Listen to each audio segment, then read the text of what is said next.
ಎಲ್ಲರಿಗೂ ನಮಸ್ಕಾರ. ಬನ್ನಿ, ಇವತ್ತು ಕನ್ನಡದ ನಾಮಪದಗಳ ನಾಮಪದಗಳ ಜಗತ್ತಿನೊಳಗೆ ಒಂದು ಸಣ್ಣ ಪಯಣ ಮಾಡೋಣ. ನೇರವಾಗಿ ವಿಷಯಕ್ಕೆ ಬರೋಣ, ಸರಿನಾ? ಇವತ್ತು ನಾವು ಏನ್ ನೋಡ್ತೀವಿ ಅಂದ್ರೆ, ಕನ್ನಡ ಭಾಷೆ ತನ್ನ ನಾಮಪದಗಳ ಮೂಲಕ ಜಗತ್ತನ್ನ ಹೇಗೆ ಬೇರೆ ಬೇರೆ ಭಾಗಗಳಾಗಿ ನೋಡುತ್ತೆ ಅನ್ನೋದನ್ನ. ಒಂದು ಸಾಮಾನ್ಯ ಹೆಸರಿನಿಂದ ಹಿಡಿದು ಒಂದು ವಸ್ತುವಿನ ಬಗೆಯನ್ನ ಹೇಳುವ ವಿಶೇಷ ಪದಗಳವರೆಗೂ ಎಲ್ಲವನ್ನೂ ನೋಡೋಣ. ಸರಿ, ಹಾಗಿದ್ರೆ ಮೊದಲು ಕನ್ನಡ ನಾಮಪದಗಳ ಒಟ್ಟಾರೆ ವ್ಯವಸ್ಥೆ ಹೇಗಿದೆ ಅಂತ ಶುರು ಮಾಡೋಣ. ಇದು ನಮ್ಮ ಮುಂದಿನ ಮಾತುಕತೆಗೆ ಒಂದು ಒಳ್ಳೆ ಅಡಿಪಾಯ ಹಾಕಿಕೊಡುತ್ತೆ. ನಮ್ಮ ಇಡೀ ಚರ್ಚೆಯ ಹೃದಯ ಭಾಗವೇ ಈ ನಾಮಪದ. ಅಂದ್ರೆ ಏನು? ತುಂಬ ಸರಳ. ನಾವು ನೋಡೋ ಪ್ರತಿಯೊಂದು ವಸ್ತು, ವ್ಯಕ್ತಿ, ಸ್ಥಳ ಅಥವಾ ಭಾವನೆಗೆ ಒಂದು ಹೆಸರು ಕೊಡ್ತೀವಲ್ಲ, ಆ ಹೆಸರುಗಳೇ ನಾಮಪದಗಳು.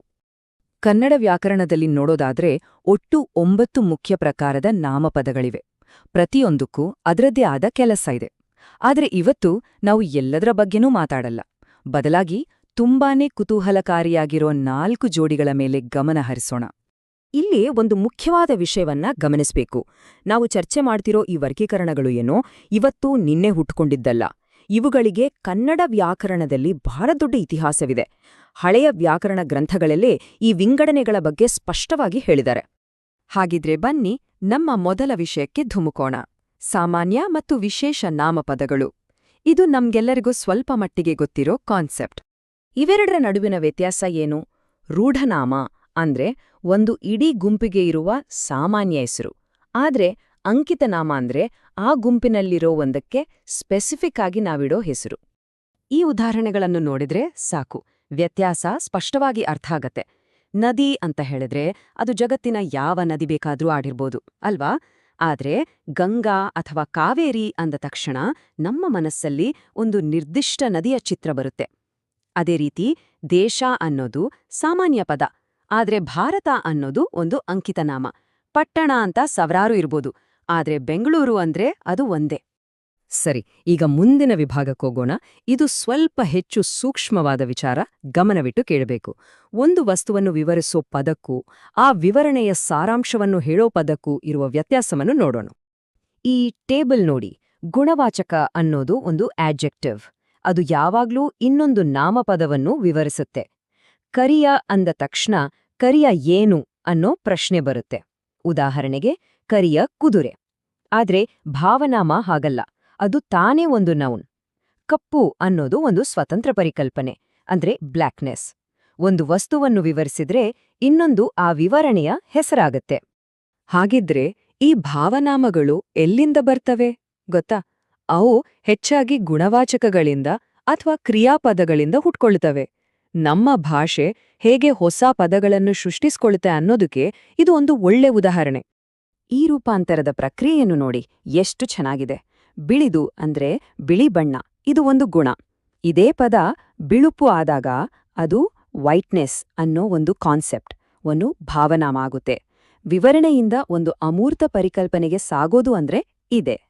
ಬನ್ನಿ ನಮ್ಮ ಮುಂದಿನ ಹೋಲಿಕೆಗೆ ಹೋಗೋಣ. ಇದು ಕೂಡ ಅಷ್ಟೇ, ಒಂದು ಚಿಕ್ಕ ಆದ್ರೆ ಬಹಳ ಮುಖ್ಯವಾದ ವ್ಯತ್ಯಾಸವನ್ನು ತೋರಿಸುತ್ತೆ. ಒಂದು ಸಂಖ್ಯೆ ಮತ್ತು ಆ ಸಂಖ್ಯೆಯಿಂದ ಎಣಿಸಲ್ಪಡುವ ಗುಂಪಿನ ನಡುವಿನ ವ್ಯತ್ಯಾಸ. ಇಲ್ಲಿ ವ್ಯತ್ಯಾಸ ತುಂಬಾ ಸ್ಪಷ್ಟ. ಸಂಖ್ಯಾವಾಚಕ ಅಂದ್ರೆ ಜಸ್ಟ್ ನಂಬರ್, ಎಷ್ಟು ಅನ್ನೋ ಪ್ರಶ್ನೆಗೆ ಉತ್ತರ. ಆದರೆ ಸಂಖ್ಯೇಯ ವಾಚಕ ಅಂದ್ರೆ ಆ ಸಂಖ್ಯೆಯಲ್ಲಿರುವ ಜನರ ಅಥವಾ ವಸ್ತುಗಳ ಗುಂಪಿನ ಹೆಸರು. ಅದು ಒಂದು ಗುಂಪನ್ನೇ ನಾಮಪದವಾಗಿ ಹೇಳುತ್ತೆ. ಈ ಉದಾಹರಣೆಗಳನ್ನ ನೋಡಿ. 3 ಅನ್ನೋದು ಬರೀ ಒಂದು ಅಂಕಿ, ಆದ್ರೆ ಮೂವರು ಅಂತ ತಕ್ಷಣ ನಮ್ಮ ಕಣ್ಣು ಮುಂದೆ 3 ಜನರ ಒಂದು ಗುಂಪು ನಿಲ್ಲುತ್ತೆ. ಅದೇ ರೀತಿ 2 ಅನ್ನೋದು ಇಬ್ಬರು ಆದಾಗ 2 ವ್ಯಕ್ತಿಗಳ ಒಂದು ಜೋಡಿಯನ್ನು ಸೂಚಿಸುತ್ತೆ. 5 5 ಆಗುತ್ತೆ.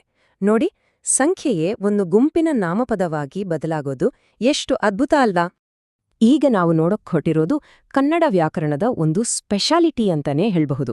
ಇವು ಒಂದು ವಸ್ತುವಿನ ರೀತಿ, ಪ್ರಕಾರ ಅಥವಾ ಸ್ಥಿತಿಯನ್ನು ವಿವರಿಸುವ ವಿಶೇಷ ನಾಮಪದಗಳು. ಈ ಪ್ರಕಾರವಾಚಕಗಳು ಒಂದು ವಸ್ತುವಿನ ಗುಣವನ್ನ ಹೇಳಲ್ಲ, ಬದಲಾಗಿ ಅದು ಯಾವ ಬಗೆಯದ್ದು ಅಥವಾ ಯಾವ ತರಹದ್ದು ಅಂತ ಹೇಳುತ್ತೆ. ಇದು ಕೇವಲ ಒಂದು ವಿವರಣೆಯಲ್ಲ, ಅದೊಂದು ವರ್ಗೀಕರಣ. ಅಂಥ, ಇಂಥ, ಯಂಥ ಇವುಗಳು ಈ ಪ್ರಕಾರದ ನಾಮಪದಗಳಿಗೆ ಮುಖ್ಯ ಉದಾಹರಣೆಗಳು.